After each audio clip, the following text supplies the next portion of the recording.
Melon. Et ils ont dit, eh bien, nous n'avons pas besoin de plus d'entrepreneurs. Nous avons besoin de plus d'employés. Donc le but de l'éducation américaine est de créer des soldats, des employés, des gens qui font ce qu'on leur dise et qui ne savent rien au sujet de l'argent.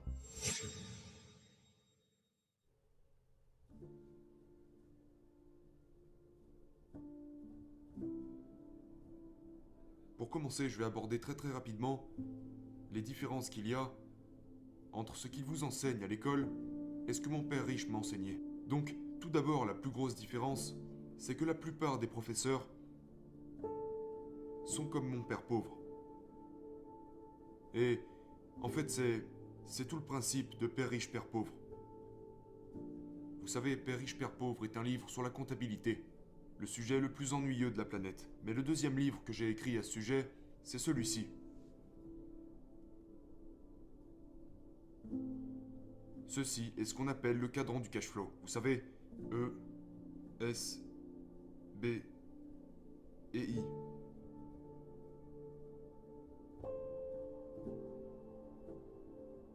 Mon père pauvre se situait ici, de ce côté, tandis que mon père riche se situait ici.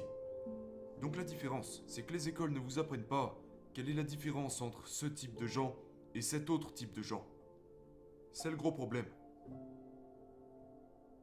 Quand j'avais à peu près ton âge, j'ai dû prendre une décision. Je voulais être un pilote. Tu sais, la plupart de mes amis sont allés piloter pour des compagnies aériennes. Mais j'aurais été là.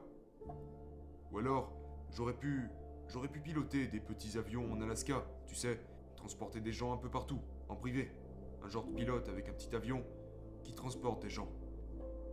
Ou bien, j'aurais pu posséder une compagnie aérienne. Ou encore, investir dans les compagnies aériennes. Elle est là la différence. En ce qui concerne les mentalités et les compétences, vous ne faites pas seulement que passer d'une catégorie à l'autre. L'éducation est extrêmement différente de ce côté-là que de celui-ci. La distinction ici, c'est que les pauvres se concentrent uniquement ici. Les riches se concentrent ici. Vous voyez, c'est pour ça que je ne veux pas de travail ou quelque chose comme ça. Les pauvres cherchent des emplois pour gagner de l'argent. Le problème, c'est que ce sont eux qui payent le plus d'impôts. Les employés et les petits entrepreneurs payent le plus de taxes, tandis que les gros entrepreneurs et moi nous concentrons ici. Donc nous ne payons pas d'impôts, légalement. Et cela met beaucoup de gens en colère, particulièrement la génération Y. Ils veulent taxer les riches. Mais vous ne pouvez pas taxer les riches parce que les riches n'ont pas de salaire. Vous voyez, si vous avez un travail et que vous avez donc un salaire,